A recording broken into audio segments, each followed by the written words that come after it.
everyone and welcome back. My name is Wamboyo Karaoke. If it is your first time here and you're watching WK Media, if you've been watching my videos, karibu tena, and thank you guys for clicking on this video. I'm always appreciate that you take your time and watch my videos. That's not taken for granted. So today, I'm answering one of the questions that I received, and the question was about money. The question was, let me read it. How to go about currency transaction costs and what debit cards have the best rates. That's a question that was asked. So since we're talking about money, I had to come looking like money a little bit. You guys are used to seeing me in t-shirts. Yes, today I have a shirt.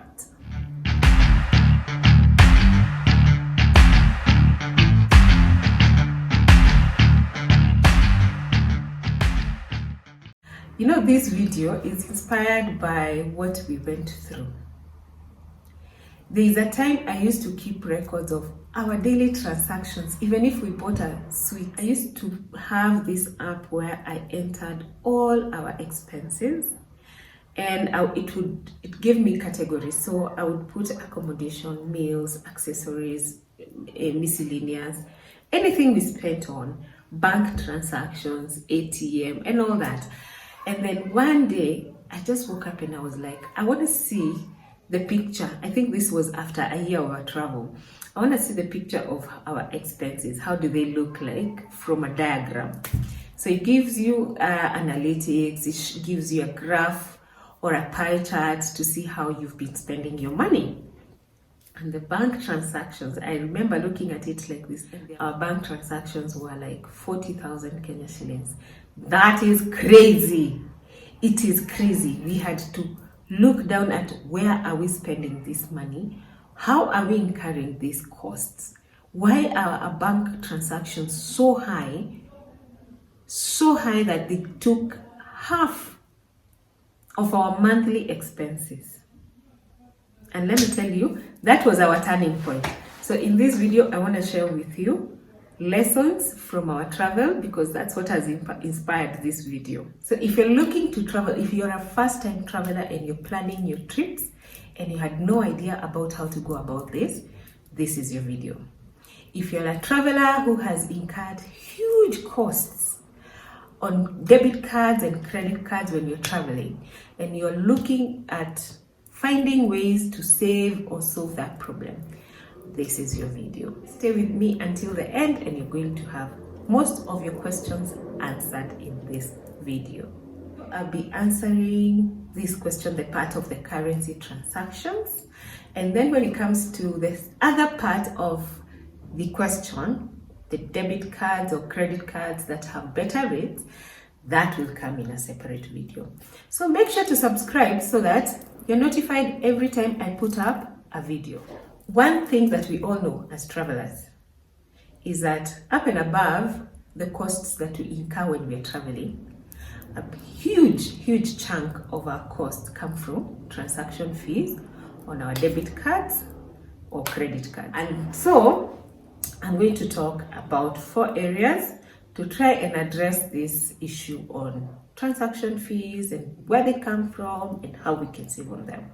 I'm going to talk about why we have to carry the cards even if they come at a cost. I'm also going to share with you what you should do before you leave or before you travel, what you should know, what you should confirm, what you must have with you regarding your debit card or credit card. I'm also going to explain how we lose money when we are traveling on the credit cards and the debit cards. And then finally, I'm going to talk about how to save or at least reduce this cost on the debit cards and the credit cards. Okay guys, whether the debit cards or credit cards come at a huge cost, I would never advise anyone to carry cash, like money in cash. They still remain the best way to carry your money when you're traveling. And for various reasons. One, they are small. It's just a card, a small card that you're carrying. So nothing bulky. You don't have to worry about space. You put it in your wallet and you're safe. If, for example, you were to withdraw Kenyan money to travel to Uganda or Tanzania, and you have to convert it to be there for even 2 days, you're gonna have to carry so much money. And then goes to the next point that makes it very risky for you, because you could either get robbed, money could be stolen, or you could lose this money. Another benefit of having a credit card is that, like when you go to the ATM, you have a limit of how much you can withdraw. But in case you need to spend more than what your limit is, a credit card has no that limit. And it is also acceptable in very many places. So you can have more transactions up and above your ATM withdrawal limit without a problem. While if you were to withdraw money from an ATM to spend it, you are limited to a certain amount of money per day. And even some banks will even put the limit per week. But for the credit card or debit card, you can use as many transactions as you want in a day. There is no limit. I think the limit would be your bank going dry, your bank account going zero. That would be the limit. So the credit cards and debit cards come with a very good convenience while you're traveling, but of course at a cost.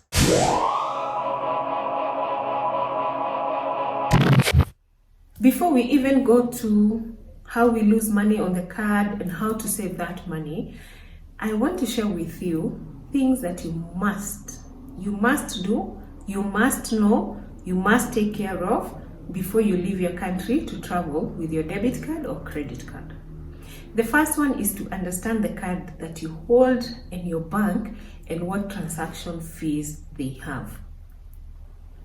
Banks do not have same transaction fees, and therefore please understand which one makes an economic sense for you, because when you're traveling, you're likely to have much more transactions than when you are at home. The other one that is very, very important to know is whether your card or your bank has any international restrictions, meaning that you could be having this card in some countries and you're not able to use it. I think I should have said this first.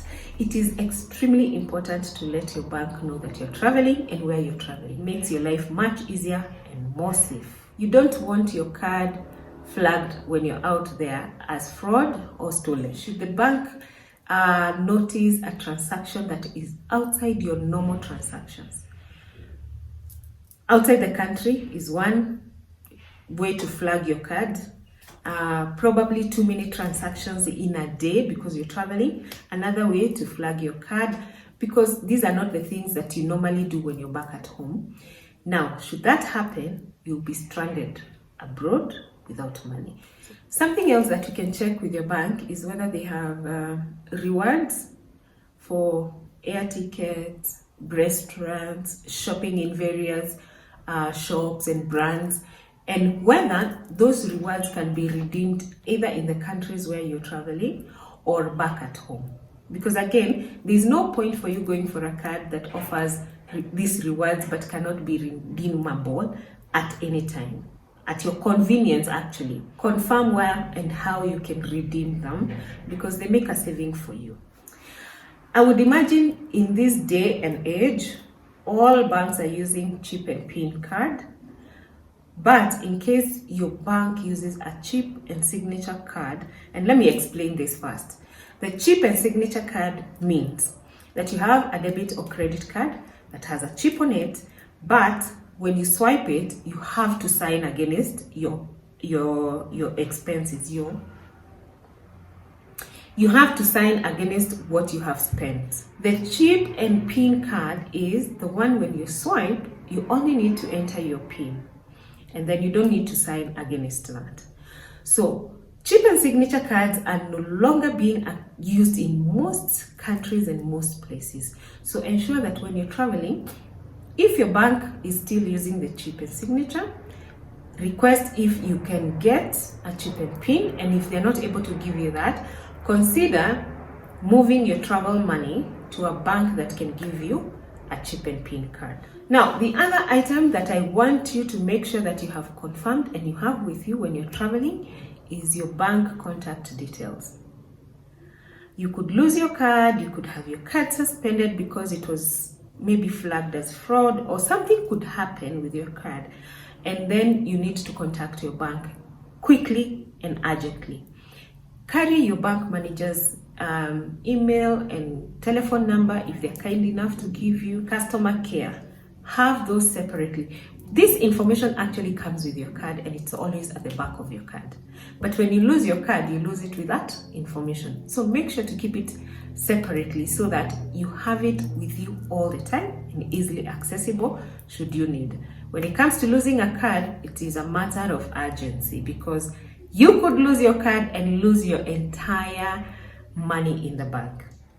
So finally, on things that you need to take care of, you need to know and you need to do before you leave the country for your travels is make sure you carry 2 cards. And these 2 cards should be 2 separate accounts. Because should you lose one, like I have said, you might lose a card when you're traveling, or it might be flagged as fraud and blocked or suspended, then you need to have a plan B or your contingency plan to ensure that you're not stranded financially abroad. Remember, you're not with family and friends, and even if you were to ask for money from home to be sent to you wherever you are, you'll have suffered quite some time because it doesn't just come instantly. Okay?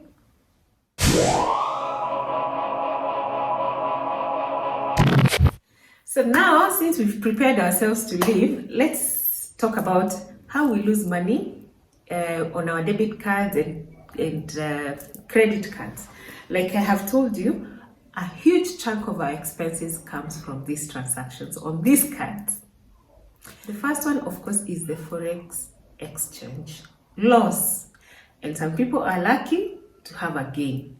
But I will talk to us Kenyans as we have forex loss in most of the countries. We had a few countries in South America where we gained money. It was a forex gain, which was good. But in most of the countries, you have a forex loss. The other way we lose money is, of course, ATM transactions. You go to withdraw money, you're not withdrawing from your bank. And even if you were withdrawing from your bank here in Kenya, you still pay an ATM transaction, but it is minimal. So when you're traveling abroad there, you're using different banks that that incur a cost in getting your money from your bank to you having it. So that cost is higher than your normal ATM fee. Of course, if you choose to withdraw money from the ATM and then go and change it, for example, let's say, you cannot get a local currency of the ATM, meaning you have to withdraw some dollars or some euros and then go to a forex bureau to change it to the local currency. You're going to lose on ATM transactions. You're going to lose on forex. And so that's a double loss.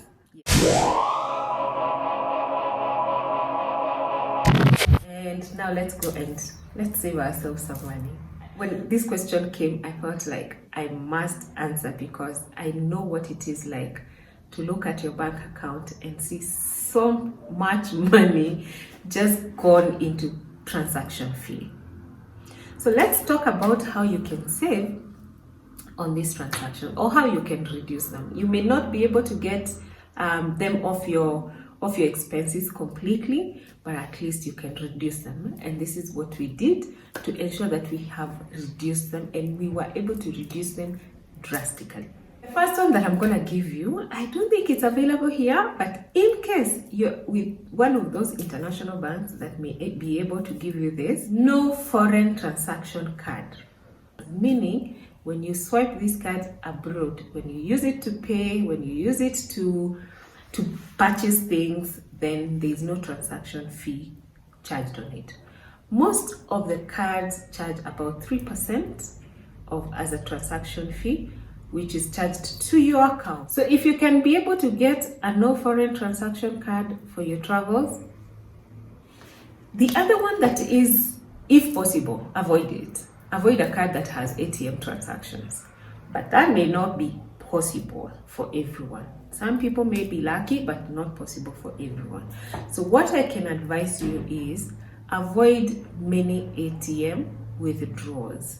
And this means that you have to plan your finances very, very well. One of the mistakes we did was having more ATM withdrawals and not using our cards to pay directly to merchants. If you plan your money well and you withdraw cash enough to last you a longer time, reducing your ATM withdrawals, then you will be making a saving. ATM withdrawals were more expensive than the card transaction fee itself. So we reduced that by a big number and we were able to make a saving. Now, this is something we discovered when we left Africa, totally left Africa. We never found this in African countries. There are ATMs that do not charge you any ATM transaction fee. Now, fortunately or unfortunately, you find those ATMs in big cities and big towns. There are also positions where tourists frequent, so you'll find them in most touristy area, and I would say they are probably an incentive for tourists to feel comfortable to withdraw money and spend it, because those are the places you find souvenirs. You can buy souvenirs. You're visiting many places that you need to pay entry fee or any other fee. So I would say that they're usually an incentive for tourists to be able to withdraw money without feeling the cost and spend it in the touristy activities around the area. Now, what we did is, once we discovered this, we would make sure we make a visit. Like, once we enter a city, we make a visit to one of these areas, find one of these banks, and withdraw our money without paying any ATM fee. I know we tend to feel like, oh, if I'm just having lunch and I don't have to use my card for small transactions or small expenses. ATM withdrawals are more expensive than card transaction fees. So use your card in as most places as you can. If it is acceptable, just use it to make your payments, because it comes at a cheaper cost. And if you're lucky to have one of those that have no foreign transaction fee, then of course you'll be saving totally. I told you in the beginning that you need to find out from your bank what are the costs of having your card and using it abroad. Some banks have cheaper rates than others, and some cards have cheaper rates than others. When I talk about bank, I'm talking about different banks, and cards, I'm talking about like Visa card versus MasterCard. So when you're doing your research, make sure that you get the card that is cheapest available for you. Another way of saving on your transaction fees, and I think this is the last point that I'm sharing with you, is making sure is having a card that is widely acceptable, like globally acceptable. Not all cards are acceptable everywhere. I'll give you an example. We traveled and met with so many people from the United States, and they had the American card. That card is not acceptable everywhere. There's some merchants that will not accept it, and there's some ATMs that will not accept that card.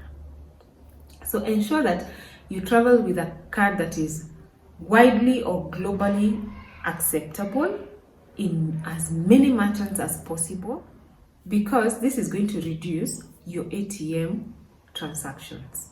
You don't have to always withdraw money to be able to pay for services and goods. You can always use your card and then pay less in terms of transaction fee. I hope you have found something valuable in this video that is going to be helpful to you when you're planning your next travel and you're thinking about how to save money. Like I have told you, you can spend a lot of money on transactions that can go a long way in your travels. I'll definitely come back with a video reviewing different cards, different banks, and what costs they have for you and which one would be the best to travel with. If you have watched this video until this far and you haven't subscribed to my channel, what are you waiting for? What are you waiting for? Please click on the red button down below, click on the bell right next to it so that you're notified when that other video about which card to travel with is live. For now, please share with me how helpful this video was. Let me know where you're traveling to next. Also share what challenges you have experienced out there with your card. It will be helpful to me And to the people watching this video, just put everything in the comment section down below. And until the next video, it is bye for now. Yes, yeah, today felt like money.